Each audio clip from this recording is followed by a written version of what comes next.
ಇವತ್ತೇನು ಯತ್ನಾಳ್ ಅವ್ರದ್ದು ಮತ್ತೆ ವಿಜೇಂದ್ರ ಅವ್ರದ್ದು ಸಮರ ನಡೀತಾ ಇದೆ ಅಲ್ಲ, ಅದನ್ನ ಮುಚ್ಚಿ ಹಾಕ್ಲಿಕ್ಕೆ ಇವತ್ತು ಸುಮ್ಮನೆ ಜನ ಆಕ್ರೋಶ ರ್ಯಾಲಿಗಳನ್ನ ಮಾಡ್ತಾ ಇರೋದಷ್ಟೇ.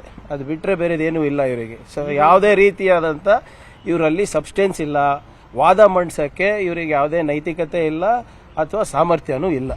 ಬಿಜೆಪಿಗೆ ಒಗ್ಗಟ್ಟು ಪ್ರದರ್ಶನ ಮಾಡಬೇಕಾದಂತ ಅನಿವಾರ್ಯತೆ ಎದುರಾಗಿದೆಯಾ? ಬಿಜೆಪಿ ಏನೇ ಪ್ರಯತ್ನ ಮಾಡಿದ್ರು ಒಗ್ಗಟ್ಟಿಲ್ಲ ಇವರೇ. ನಾನು ಅವತ್ತೇ ಹೇಳಿದ್ದೀನಲ್ಲ, YJP, VJP, AJP ಇವೆಲ್ಲನೂ ಕೂಡ ಇದೆ. ಅಲ್ಲಿ ನಾಯಕತ್ವದ ಕೊರತೆ ಇದೆ, ಅಲ್ಲಿ ಸಾಮರ್ಥ್ಯದ ಕೊರತೆ ಇದೆ. ನೀವೇ ನೋಡಿದ್ರಲ್ಲ ಮೊನ್ನೆ ಸದನದಲ್ಲಿ ವಿರೋಧ ಪಕ್ಷದ ನಾಯಕರು ಬಾವಿಗೆ ಬೀಳಿ ಅಂತಾರೆ, BJP ಸ್ಟೇಟ್ ಪ್ರೆಸಿಡೆಂಟ್ ಅವರು ವಾಕೌಟ್ ಅಂತಾರೆ. ಅರ್ಧ ಜನ ವಾಕೌಟ್ ಮಾಡ್ತಾರೆ, ಅರ್ಧ ಜನ ಬಾವಿಗೆ ಬೀಳ್ತಾರೆ. ಸಮನ್ವಯತೆ ಕೊರತೆ ಎದ್ದು ಕಾಣ್ತಾ ಇದೆ ಇದರಲ್ಲಿ. ಇದು ಇವತ್ತು ಕೂಡ ಯತ್ನಾಳ್ ಅವ್ರದ್ದು ಉಚ್ಚಾಟನೆ ಆಗಿದೆ. ಕೆಲವು ಜನ ಇಲ್ಲ ವಾಪಸ್ ಗರ್ವಾಪ್ಸಿ ಮಾಡ್ಕೋಬೇಕು ಅಂತಾರೆ, ಇನ್ನು ಕೆಲವು ಜನ ಇಲ್ಲ ಬೇಡ ಅಂತಾರೆ. ಸೊ ಅಲ್ಲಿ ನೀವು ಹೇಳ್ದಂಗೆ ಒಗ್ಗಟ್ಟನ್ನ ಪ್ರದರ್ಶನ ಮಾಡುವ ಅನಿವಾರ್ಯತೆ ಇದೆ. ಅದನ್ನ ಜಗಳದ ನಡುವೆ 18 ಶಾಸಕರು ಅಮಾನತಾಗಿರೋದು ಅನಾಪರಾಧ ನೋಡಿ. 18 ಜನ ಶಾಸಕರನ್ನ ಯಾಕೆ ಅಮಾನತ್ ಮಾಡಿದ್ದು? ಸ್ಪೀಕರ್ ಅವರ ಕುರ್ಚಿ ಬಳಿ ಹೋಗಿ ಸ್ಪೀಕರ್ ಓದ್ತಾ ಇರುವಂಥ ವಿಧೇಯಕವನ್ನು ಕಸ್ಕೊಂಡು ಅದನ್ನು ಹರಿಯೋದು ಎಷ್ಟು ಸೂಕ್ತ? ಇದು ಸದನವನ್ನ ಸರಿಯಾಗಿ ನಡೆಸೋದು ಬರೇ ಆಡಳಿತ ಪಕ್ಷದಷ್ಟೇನಾ ಅಥವಾ ಸ್ಪೀಕರ್ದಷ್ಟೇನಾ? ಒಬ್ಬರು ಶಾಸಕರಾಗಿ ನಮ್ದೆಲ್ಲರದು ಜವಾಬ್ದಾರಿ ಹೌದಾ ಇಲ್ಲ? ಪ್ರತಿಭಟನೆ ಮಾಡಿ, ಬಾವಿಗೆ ಬೀಳಿಬೇಕಿದ್ರೆ ನಿಮ್ಗೆ ಅವಕಾಶ ಇದೆ ಮಾತಾಡಲಿಕ್ಕೆ, ಚರ್ಚೆ ಮಾಡಿ.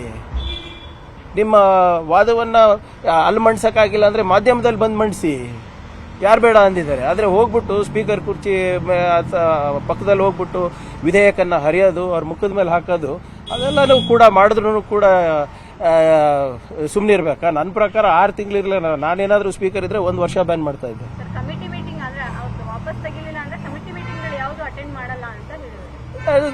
ಈಗ ಮಾಡಿಲ್ಲ ಅಂದ್ರೆ ಅದು ಅವ್ರಿಗೆ ಇಷ್ಟ ಅಲ್ಲ, ಅವ್ರ ಜವಾಬ್ದಾರಿ ಅಲ್ವಾ ಅದು. ಅವ್ರು ಸರಿಯಾಗಿ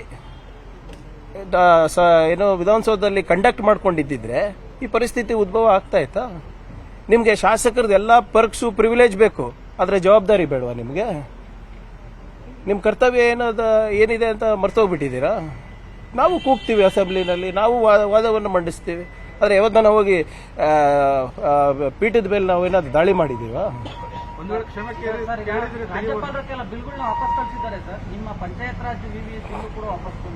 ಬರಲಿ ನೋಡೋಣ, ವಿ ವಿಲ್ ಇವ್ಯಾಲ್ಯೂಯೇಟ್. ಹೊಸದೇನಿದೆ ಹೇಳಿ ಇದರಲ್ಲಿ? ನಾನು ಹೇಳ್ತಾ ಇದ್ದಂಗೆ ತಮಿಳುನಾಡಿನಲ್ಲಿ ಮಾಡಿದ್ದಾರೆ, ಕೇರಳನಲ್ಲಿ ಮಾಡಿದ್ದಾರೆ. ರಾಜ್ಯಪಾಲರ ಕಚೇರಿಗಳನ್ನ BJP ಕಚೇರಿ, ಕೇಶವ ಕೃಪಾದ ಏನು ಬ್ರಾಂಚ್ ಆಫೀಸ್ಗಳು ಮಾಡಿಕೊಂಡ್ರೆ ಏನು ಮಾಡೋಕ್ಕಾಗುತ್ತೆ ಸರ್ಕಾರಗಳು? We will take. ಮತ್ತೊಮ್ಮೆ ಏನಾದರೂ ಕ್ಲಾರಿಫಿಕೇಶನ್ಸ್ ಇದ್ರೆ ಮತ್ತೊಮ್ಮೆ ಕಳಿಸ್ತೀವಿ. ಕನ್ವಿನ್ಸ್ ಆಗಿಲ್ಲ ಅಂದರೆ ತಮಿಳುನಾಡಿನಲ್ಲಿ ಹೇಗೆ ಸುಪ್ರೀಂ ಕೋರ್ಟ್ ಮೆಟ್ಲು ಏರಿದ್ರು ಏರ್ಬೇಕಾಗುತ್ತೆ. ನಾವೇನ್ ಮಾಡೋಕ್ಕಾಗುತ್ತೆ? ಅಂತ್ಯ ಮಾಡಬೇಕಾಗಿರೋ ಜಿಮ್ಮೆದಾರಿ ಯಾರ್ದ್ರಿ? ನಾವು ಬಿಲ್ ತರಬೇಕಂದ್ರೆ ಹಾಗೆ ತರಕ್ಕಾಗತ್ತಾ? ಅದು ಸದನದಲ್ಲಿ ಚರ್ಚೆ ಆಗುತ್ತಲ್ವಾ, ವೋಟಿಂಗ್ ಆಗುತ್ತಲ್ವಾ?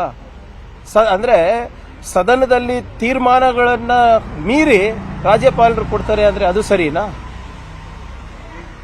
ನೀವೇ ಹೇಳಿ. ಒಂದು ವಿಧೇಯಕವನ್ನ ಅಂಗೀಕರಿಸೋದು ಯಾರು? ಸದನಕ್ಕಿಂತ ಸುಪ್ರೀಂ ಆಗಿ ನೀವು ಬಿಹೇವ್ ಮಾಡಿದ್ರೆ, ಅದನ್ನು ಕೇಂದ್ರ ಸರ್ಕಾರದ ಮಾತು ಕೇಳಿ ಅಥವಾ BJP ಅವ್ರ ಮಾತು ಕೇಳಿ ಮಾಡಿದ್ರೆ ಅದು ಪ್ರಜಾಪ್ರಭುತ್ವ ಕೊಗ್ಗಲೆ ಅಲ್ವಾ? ಕನ್ನಡಿಗರ ಮೆಚ್ಚಿನ ನಿಮ್ಮ ನ್ಯೂಸ್ 18 ಕನ್ನಡ ಈಗ ವಾಟ್ಸ್ಆಪ್ನಲ್ಲಿಯೂ ಲಭ್ಯ. ಕರ್ನಾಟಕ ಮತ್ತು ದೇಶ ವಿದೇಶದ 360 ಡಿಗ್ರಿ ಸುದ್ದಿ ವಿವರವನ್ನ ನೀವು ನಿಮ್ಮ ಕೈ ಬೆರಳುಗಳಲ್ಲಿಯೇ ಪಡೆಯೋದಿಕ್ಕೆ ಈ QR ಕೋಡ್ ಅನ್ನ ಸ್ಕ್ಯಾನ್ ಮಾಡಿ. ನಮ್ಮ ಚಾನೆಲ್ ಅನ್ನ ಫಾಲೋ ಮಾಡಿ, ನೋಟಿಫಿಕೇಶನ್ ಆನ್ ಮಾಡಿ.